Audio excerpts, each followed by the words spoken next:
ನಮಸ್ತೆ, ನಾನು ನಿಮ್ಮ ಮನೆ ಮಗಳು ಸುಧಾ ವೆಂಕಿ. ಇವತ್ತು ಸಂಡೇ ಸ್ಪೆಷಲ್ ಎಗ್ ರೈಸು.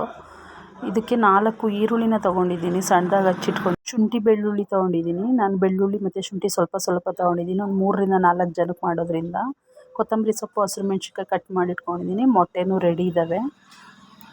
ನಮ್ಮ ಮನೆ ಹತ್ತಿರ ಸ್ವಲ್ಪ ಗಾಡಿಗಳು ಓಡಾಡ್ತಾ ಇರ್ತವೆ, ಹಾಗಾಗಿ ಸ್ವಲ್ಪ ವೆಹಿಕಲ್ ಸೌಂಡ್ ಇರ್ತವೆ, ಪ್ಲೀಸ್ ಬೇಜಾರು ಮಾಡ್ಕೋಬೇಡಿ. ನೆಕ್ಸ್ಟು ಸೋಯಾ ಸಾಸು ಮತ್ತು ಸ್ವಲ್ಪ ಚಿಕನ್ ಮಸಾಲ ತೊಗೊಂಡಿದ್ದೀನಿ.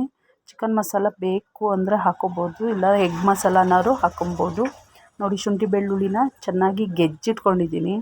ಗೆಜ್ಜಿಟ್ಕೊಂಡು ನಾನು ಪೇಸ್ಟ್ ಮಾಡ್ಕೊಳ್ಳೋದ್ಕಿಂತ ಗೆಜ್ಜೆ ಹಾಕ್ಬಿಡ್ತೀನಿ, ಇನ್ನು ಸ್ವಲ್ಪ ಮಾಡೋದಲ್ವ ಅಂತೇಳ್ಬಿಟ್ಟು. ಮೊಟ್ಟೆನ ಒಡೆದು ಒಂದು ಬೌಲಿಗೆ ಹಾಕಿ ಇಟ್ಕೊಂಡಿದ್ದೀನಿ. ಅದು ಒಗ್ಗರಣೆ ಮಾಡ್ಬೇಕಾದ್ರೆ ಸಡನ್ನಾಗಿ ಹೊಡೆಯೋದಕ್ಕಾಗಲ್ಲ, ಅದ್ರದ್ದು ಸಿಪ್ಪೆ ಎಲ್ಲ ಬಿದ್ದುಬಿಡುತ್ತೆ ಅಂತ. ನೆಕ್ಸ್ಟು ಒಂದು ಬಾಂಡಲಿಗೆ ಎಣ್ಣೆ ಹಾಕಿ ಅದಕ್ಕೆ ನಾನು ಸ್ವಲ್ಪ ಕಸೂರಿ ಮೇಥಿ ಏನಿದೆ ಅದನ್ನು ಹಾಕ್ತೀನಿ. ಕಸೂರಿ ಮೇಥಿ ನಾನು ಆಲ್ಮೋಸ್ಟ್ ಎಲ್ಲ ನಾನ್ ವೆಜ್ ಅಡುಗೆಗಳಿಗೆ ಹಾಕ್ತೀನಿ. ಇದನ್ನು ಹಾಕಿ ನಂತರ ಇದೊಂದು ಸ್ವಲ್ಪ ಬಿಸಿ ಆಗ್ತಿದ್ದಂಗೆ ಇದು ಶುಂಠಿ ಬೆಳ್ಳುಳ್ಳಿ ಪೇಸ್ಟನ್ನು, ಅಂದರೆ ಪೇಸ್ಟ್ ಅಲ್ಲ, ಗೆಜ್ಜಿ ಏನು ಇಟ್ಕೊಂಡಿದ್ದೆ ಅದನ್ನು ಹಾಕಿ ಫ್ರೈ ಮಾಡ್ತಾಯಿದ್ದೀನಿ.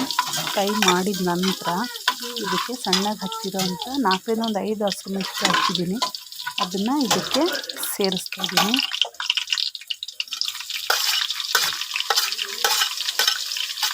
ಇದನ್ನು ಒಂದು 2 ನಿಮಿಷ, 2ರಿಂದ 3 ನಿಮಿಷ ಫ್ರೈ ಮಾಡ್ತೀನಿ. ತುಂಬ ಉರಿ ಫ್ಲೇಮಲ್ಲೇ ಇಟ್ಕೋಬೇಕು, ಕಡಿಮೆ ಫ್ಲೇಮಲ್ಲಿ ಉರಿ ಇಟ್ಕೊಂಡು ಫ್ರೈ ಮಾಡಬೇಕು, ಇಲ್ಲಾಂದರೆ ಅದೆಲ್ಲ ಕಂದು ಥರ ಆಗೋಗ್ಬಿಡುತ್ತೆ. ನೆಕ್ಸ್ಟು ಇದಕ್ಕೆ ಈರುಳ್ಳಿನ ಹಾಕ್ತಾಯಿದ್ದೀನಿ, ಹಚ್ಚಿಟ್ಕೊಂಡಿರೋಂಥ ಈರುಳ್ಳಿನ ಹಾಕ್ತಾಯಿದ್ದೀನಿ. ಈರುಳ್ಳಿನ ಹಾಕಿ ಒಂದು 2ರಿಂದ 3 ನಿಮಿಷ, ಇಲ್ಲೊಂದು 5 ನಿಮಿಷ ಚೆನ್ನಾಗಿ ಫ್ರೈ ಮಾಡ್ತೀನಿ. ಫ್ರೈ ಮಾಡಿಬಿಟ್ಟು ಅದರದ್ದು ಇದೆಲ್ಲ ಹೋಗಿ ಎಲ್ಲ ನೋಡಿ ಎಷ್ಟು ನೀಟಾಗಿ ಫ್ರೈ ಆಗಿರುತ್ತೆ.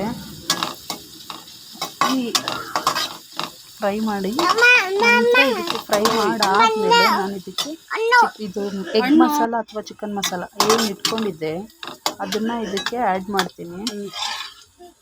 ಎಗ್ ಮಸಾಲ ಹಾಕಿಬಿಟ್ಟು ನೀವು ಬೇಕು ಅಂದರೆ ಹಾಕ್ಕೊಳ್ಳಿ, ಇಲ್ಲಾಂದರೆ ನಿಮ್ಮ ಇಷ್ಟ, ಅದು ಸ್ಕಿಪ್ ಮಾಡೋದಾದರೆ ಮಾಡ್ಬೋದು. ಕೆಲವ್ರಿಗೆ ಮಸಾಲೆ ಇಷ್ಟ ಆಗೋಲ್ಲ ಅಂದರೆ ಹಾಕ್ಕೋಬೇಡಿ. ಮತ್ತು ಸಾಲ್ಟ್ ಹಾಕ್ತಾಯಿದ್ದೀನಿ, ರುಚಿಗೆ ತಕ್ಕಷ್ಟು ಪುಡಿ ಉಪ್ಪು ಹಾಕಿ ಒಂದು 2 ನಿಮಿಷ ಮತ್ತೆ ಫ್ರೈ ಮಾಡ್ತೀನಿ. ನಾನು ಮೊಟ್ಟೆನ ಫಸ್ಟೇ ರೆಡಿ ಮಾಡಿ ಇಟ್ಕೊಂಡಿದ್ದೆ, ಒಡೆದ್ಬಿಟ್ಟು ಎಲ್ಲ ಒಂದು ಬೌಲಿಗೆ ಹಾಕ್ಕೊಂಬಿಟ್ಟು. ಹಾಗಾಗಿ ಆ ಮೊಟ್ಟೆನ ಅದಕ್ಕೆ ಹಾಕಿಬಿಟ್ಟು ಚೆನ್ನಾಗಿ ಮಿಕ್ಸ್ ಮಾಡಬೇಕು. ಆ ಮಸಾಲೆ ಇದೆಲ್ಲ ಅದಕ್ಕೆ ಹೊಂದ್ಕೋಬೇಕು, ಈರುಳ್ಳಿ ಮತ್ತು ಹಸಿರು ಮೆಣಸಿನ್ಕಾಯಿ ಇವೆಲ್ಲ ಹೊಂದ್ಕೊಂಡು ಚೆನ್ನಾಗಿ ಇದಾಗಬೇಕು. ಸೊ ಚೆನ್ನಾಗಿ ಮಿಕ್ಸ್ ಮಾಡ್ಕೊಳ್ಳಿ. ಚೆನ್ನಾಗಿ ಫ್ರೈ ಮಾಡ್ಕೊಳ್ಳಿ. ಇದು ಫುಲ್ ಎಗ್ ಬುರ್ಜಿ ಟೈಪಲ್ಲಿ ಚೆನ್ನಾಗಿ ಹುಡಿಯಾಗಿ ಬರಬೇಕು. ಮೊಟ್ಟೆ ಎಲ್ಲ ನೀಟಾಗಿ ಫ್ರೈ ಆಗಿದೆ.